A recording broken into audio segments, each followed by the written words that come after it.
fé cristã começa com a proposição do batismo. João Batista propôs batismo, Jesus propôs batismo, e o batismo foi oferecido a todas as pessoas indistintamente. Entretanto, havia um grupo de pessoas que não podia ser batizada.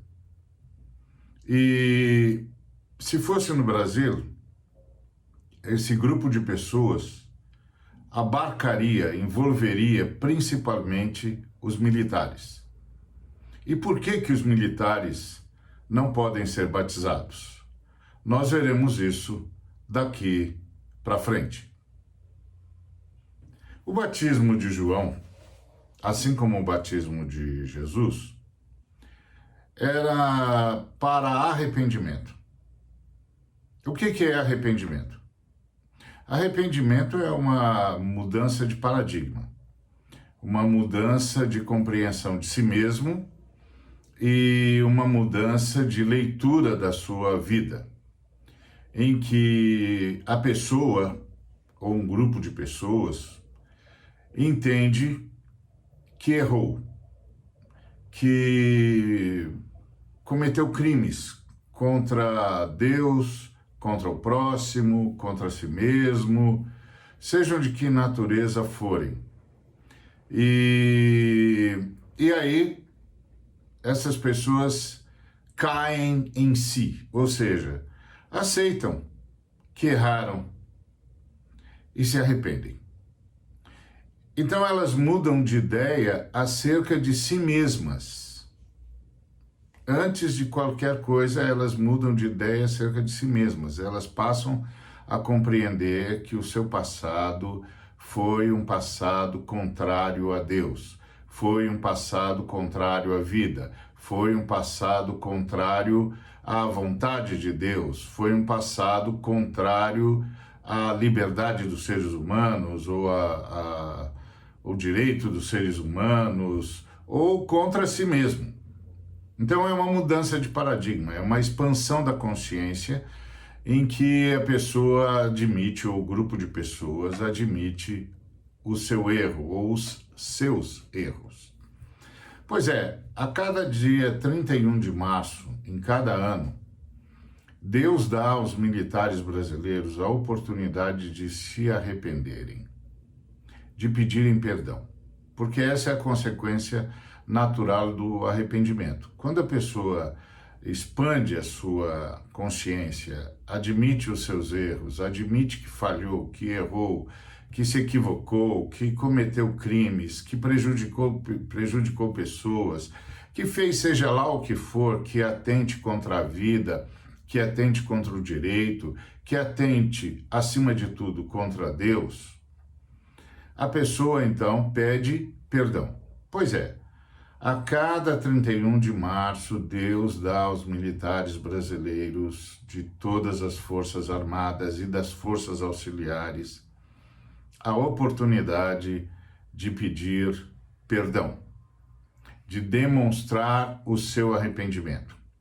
Então, o arrependimento primeiro é uma consciência que se amplia e admite seus erros, se admite suas falhas, se admite seus equívocos, admite os seus comportamentos erráticos e pede perdão. E aí, o próximo passo, após pedir o perdão, é produzir frutos dignos desse arrependimento, ou seja, frutos que corroborem que houve de fato arrependimento. Frutos tais como fazer tudo o contrário do que fez no passado. Se antes atentou contra os direitos humanos, agora vai lutar pelos direitos humanos. Se antes cedeu os interesses da nação aos interesses geopolíticos externos, estrangeiros, sucumbindo a nação a um império real ou imaginário, seja ele de que natureza for, agora vai trabalhar pela soberania da nação, vai trabalhar pela construção de uma nação soberana, livre e autônoma. Enfim, frutos do arrependimento, que demonstrem comportamentos, conceitos e considerações que demonstrem que houve de fato arrependimento. Isto é, reconhecemos os nossos erros, reconhecemos as nossas falhas, reconhecemos os nossos crimes, reconhecemos os nossos equívocos e pedimos perdão. E aí, ato seguinte, começa a produção dos frutos ou a geração dos frutos que correspondam a esse arrependimento, que sejam dignos do arrependimento anunciado. Pois é, volto a insistir, a cada dia 31 de março, o Deus eterno, Pai, Filho e Espírito Santo, a Trindade Santa, concede aos militares brasileiros a oportunidade de pedir perdão, de demonstrar o seu arrependimento, porque a gente só sabe que alguém se arrependeu se essa pessoa pede perdão. Então, no batismo proposto tanto por João Batista quanto por Jesus de Nazaré, havia uma conditio sine qua non para que a pessoa pudesse ser batizada. Ela tinha de expressar o seu arrependimento. Ela tinha de admitir os seus erros, ela tinha de admitir os seus equívocos, ela tinha de admitir os seus comportamentos erráticos. Principalmente, ela tinha de admitir a sua índole maligna e deixar claro que não queria mais isso. Aí pede perdão e é socorrido por Deus, que vai fazer o milagre que só Ele pode fazer, que é a transformação da pessoa para a construção de uma nova realidade. Essa é a chance que Deus dá aos militares do Brasil, tanto das Forças Armadas quanto das Forças Auxiliares, todo ano. Porque todo ano, no dia 31 de março, é evocada a página cruel da nossa história. E essa página cruel é a página da ditadura. Durante 21 anos, o povo brasileiro foi subjugado por uma ditadura cruel, que torturou, que matou, que perseguiu, que censurou, que aboliu os direitos individuais, que transformou o Brasil num país em estado de sítio o tempo todo, que impôs o terror, o medo, a perseguição, a angústia, a dor e a morte. 21 anos. 21 anos. Sob uma desculpa que nunca se comprovou, sequer haviam sinais de que pudesse acontecer, e simplesmente aqueles que deveriam ser os guardiães do nosso território, do nosso espaço aéreo, do nosso espaço marítimo, quebraram a Constituição, saíram do seu papel e assumiram um papel que a Constituição reserva só aos civis, qual seja a de administrar a nação, de administrar o bem comum. Muito bem, não só fizeram isso, como passaram a perseguir, a torturar e a matar, a abolir o direito, os direitos individuais. A cada ato institucional, uma realidade era transformada e a sociedade brasileira era subjugada mais um pouco. Ok, isso é história, aconteceu, foram 21 anos de equívoco, interromperam a nossa história, foi brutal, o Brasil estava acordando para a sua potencialidade como nação, estávamos começando a construir uma nova realidade nacional, o país estava efervescendo, as artes estavam se desenvolvendo de forma brilhante, o Brasil estava conseguindo colocar à luz toda a sua criatividade em todas as áreas, em todos os quadrantes da área educacional, artística. Era extraordinário. Era extraordinário o que se avizinhava. Nós tínhamos construído uma realidade nova com a construção de Brasília. Nós tínhamos um futuro brilhante pela frente. Aí fomos golpeados.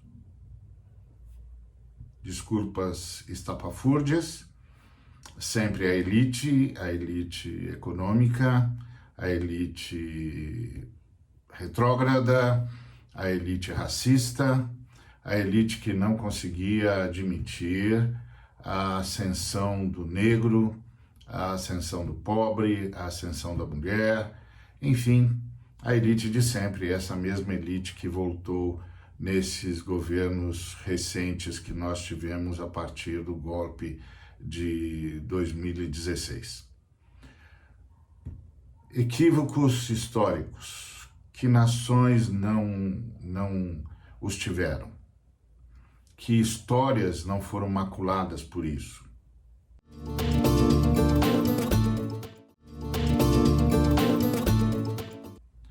Como é que a gente conserta a história? Como é que a gente rearranja a história? Como é que a gente se recupera da história? A gente faz isso a partir do arrependimento. A gente faz isso na vida da gente. Você tem que se arrepender. Você feriu alguém, você machucou alguém, você intimidou alguém. Você tem de se arrepender, você tem de ter consciência de que errou, de que fez o que não deveria ter feito, de que isso é pecado. É pecado. Isso atenta contra Deus, isso atenta contra a sua fé, isso atenta contra os direitos humanos, isso atenta contra o humanismo, inclusive. Isso atenta contra toda a noção de direitos. Tem de pedir perdão. Então, o perdão é antecipado ou antecedido pelo arrependimento, por essa mudança de paradigma, acerca de si mesmo. É uma autocrítica e é um reconhecimento dos seus erros. E aí você conserta a sua história. Você conserta a história, inclusive, das pessoas que conviveram com você e que sofreram os seus erros. Por quê? Porque aí você dá às pessoas a consciência de que elas foram vítimas mesmo, foram vítimas de um erro, foram vítimas de um equívoco, foram vítimas de uma brutalidade, foram vítimas de uma violência. E aí elas podem se recompor também. Elas podem se recompor, inclusive, na relação com você ou com um grupo que a machucou. Elas podem se recompor diante do arrependimento, diante do pedido de perdão. Se não há esse arrependimento, se não há esse pedido de perdão, se as pessoas não admitem que erraram, se não há um clamor por uma nova oportunidade, e se não há frutos dignos desse arrependimento, não há como as vítimas serem recompostas ou se recomporem. Não tem como. Então, a cada 31 de março, a sociedade brasileira, a população brasileira, o povo brasileiro, fica esperando uma notícia de arrependimento, um pedido de perdão. Mas ele nunca vem. Nunca vem. E é impressionante porque aqui no Brasil é crime fazer apologia à ditadura. É crime fazer apologia à quebra dos direitos humanos, é crime fazer apologia à tortura. No entanto, a cada 31 de março, assassinos são chamados de heróis. Torturadores são chamados de heróis. Até quando isso será suportável na história? E o pior é que esse comportamento das Forças Armadas, que se recusa a praticar o arrependimento, a pedir perdão, influencia o que a gente chama o que eles chamaram de forças auxiliares. Isso está entre uma das causas que explica a letalidade policial. Porque você todo dia tem a impressão de que o simples fato de alguém vestir farda de uma das forças brasileiras dá a ele um poder discricionário como se nós estivéssemos em estado de sítio o tempo todo. Ele entra sem mandato, ele atira para matar, ele não pergunta nada para ninguém, ele já sabe tudo a priori, já chega dizendo o que você fez, o que você não fez, e vai destruindo você. Esses dias mesmo um amigo estava me dizendo que estava em casa, preparando o sermão, a família já se preparando para se recolher, quando ele ouve um barulho, que ele percebe que veio do portão da sua casa, e antes que ele conseguisse reagir, um policial estava com uma arma apontada para sua cabeça, dentro da sua casa. O policial entrou na sua casa e apontou a arma para sua cabeça. E ele ainda se apresentou, dizendo: eu sou o pastor, estou aqui preparando o meu sermão, e o senhor está aqui fazendo o quê? Ah, desculpa, pastor. Não, desculpa não. O que você está fazendo? Ah, é que assaltaram um fulano e o sinal do celular dele apontou essa região. Essa região? Essa região, meu amigo, é grande em primeiro lugar. E você viu se tem alguma coisa na porta da minha casa? Você não parou para pensar que, seja lá quem foi que cometeu esse roubo, poderia simplesmente ter lançado o celular da vítima na porta da minha casa?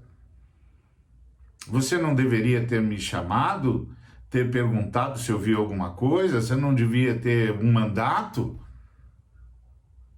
Sabe o que é isso? Isso é estado de sítio. E sabe de onde vem isso? Do fato de que os militares brasileiros, as Forças Armadas, todo dia 31 de março, perdem a oportunidade de pedir perdão, de se arrepender, de demonstrar arrependimento.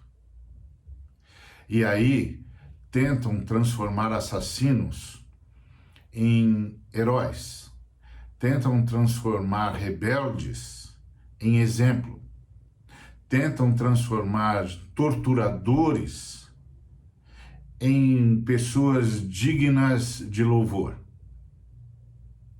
Defendem ou tentam defender o indefensável e perdem a oportunidade que Deus lhes dá.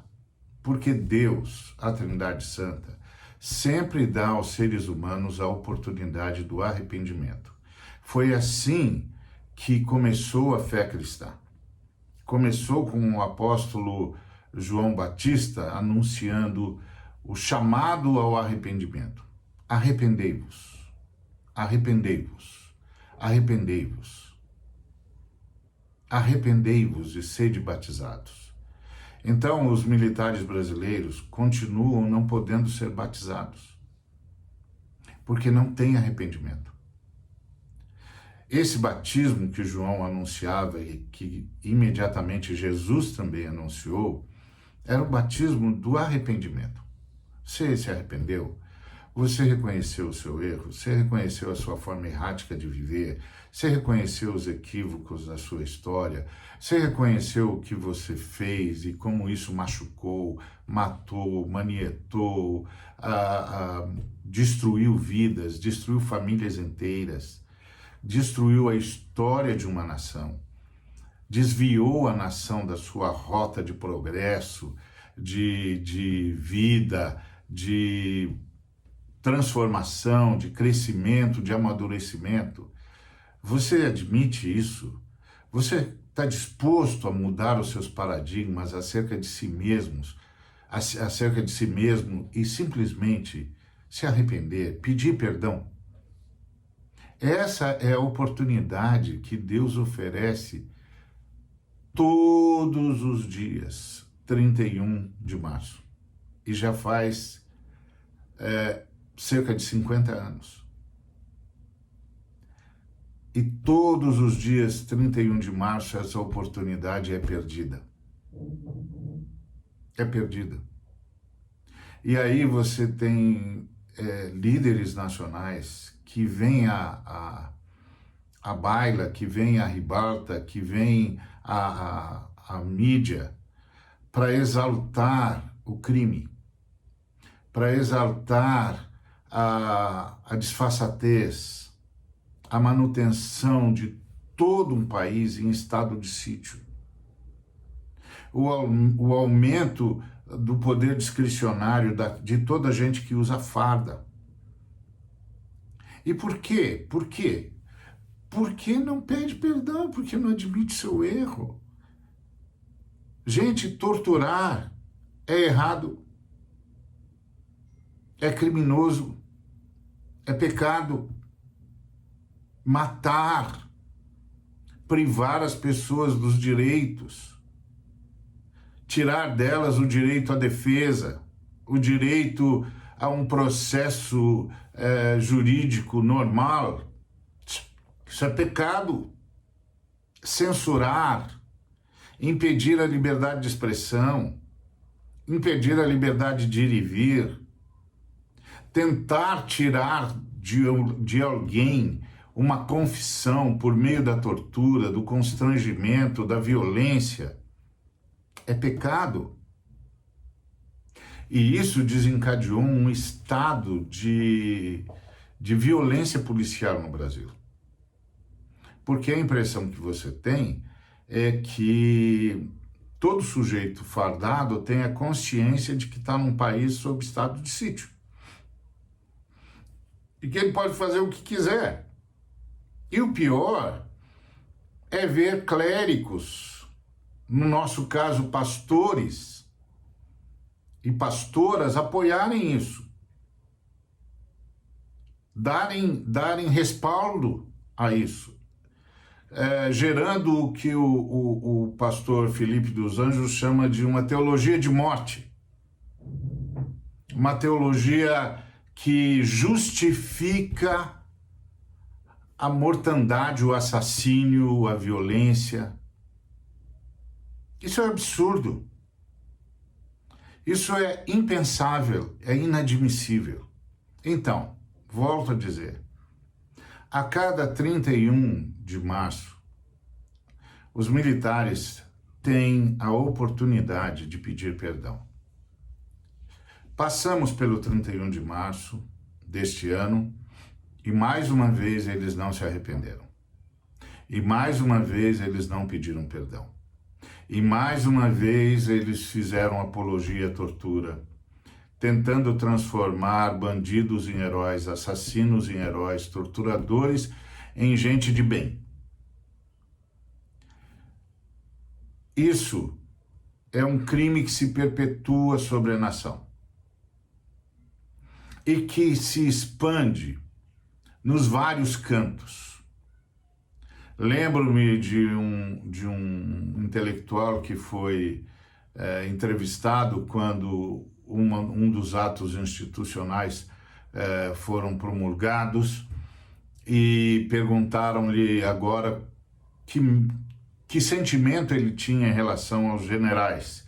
E ele disse, agora o meu sentimento é em relação ao guarda da esquina. E foi isso que aconteceu. Por isso a letalidade policial é desse nível. E por isso